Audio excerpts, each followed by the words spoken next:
And our next guest is an actress whose body of work includes Star Trek Discovery, Working Moms, and The Good Witch. Today she joins us as former Sheriff Nicole Haught. Please welcome Kat Barrell. Yay! Hi! Former Sheriff. Ooh, that one hurt. Well, so is Greg, so, you know, it wasn't nobody's fault. Oh, we have a new panelist, and who's joining us? He's more interesting than me, so I thought I'd bring him instead. And what's his name? This is Bernie. Bernie. Well, welcome to the show, Bernie. So, Kat, how have you and Bernie been holding up? We've been holding up great. We've been going for lots of walks and eating delicious foods, and yeah, we've been doing great. Outstanding. Well, absolutely glad to have you here, and I have many friends who are very fans of you and your character on the show, and the roads you've gone upon. So thank you very much. You've touched some friends of mine very deeply, and they appreciate it. That's awesome. Thank you for saying that. My pleasure. And this comes from Lee. Are there any stories from the set that you find particularly memorable? You're trying to. My favorite memory, one of the ones I really enjoyed from this season, I remember this day, it was the day that Tamara's talking about actually, where you were shooting on that big rock, which is called like the Big Rock or has some really obvious, I forget, Emily, do you remember what it's called? It's like a big rock that like a glacier brought in. Yeah, I remember we called it like Steve Gulch. Maybe? Oh, Steve Gulch. But in real life, it's like an actual. Oh, it's kind of really. So we were shooting at this like horse barn, and we were ahead of schedule, which is like so crazy rare. And so they wanted to shoot. So I was shooting on green screen all the Ghost Nicole stuff when I was in the Reaper Billy's body, but we were ahead. So they erected this green screen in the middle of the horse barn. So just imagine like the smell of manure and lots of dust, like a horse arena. And so they put up the green screen in the middle arena. It was absolutely freezing. And I was in like that little tiny dress. And I had never seen Billy do the Reaper stuff, but I had to match his like, I didn't know the lines because we weren't supposed to shoot it that day. And I had to match his body movements and his intonation, but I'd never seen him do it before.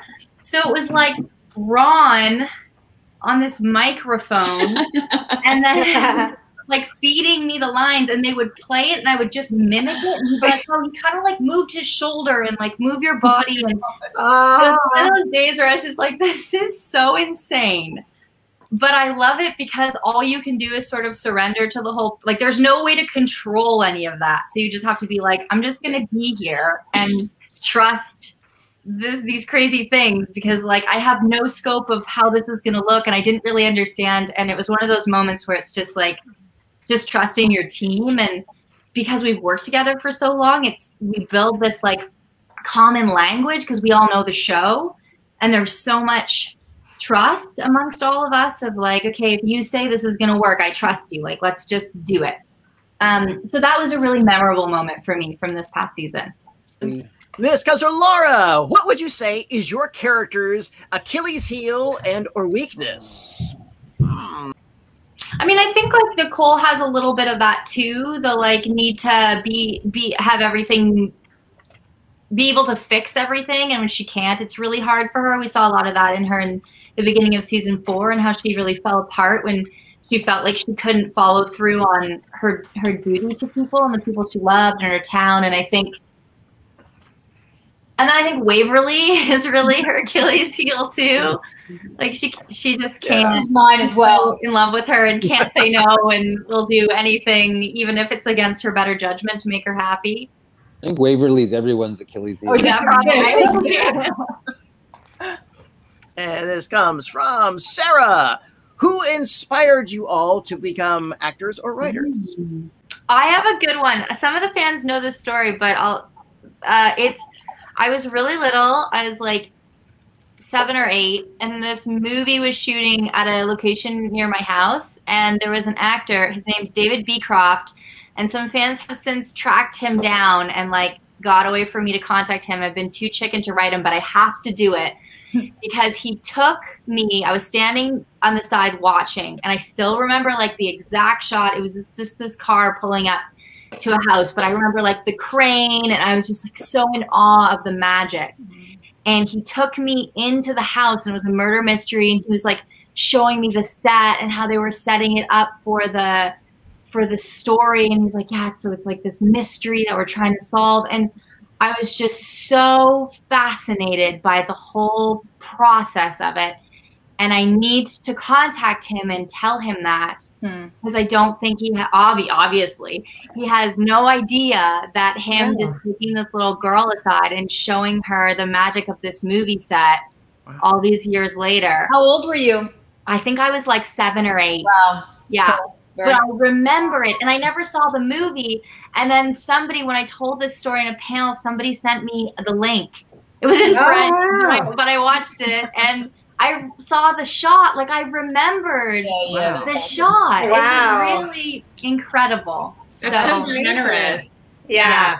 Huge moment for me. Oh, wow. That's it's great.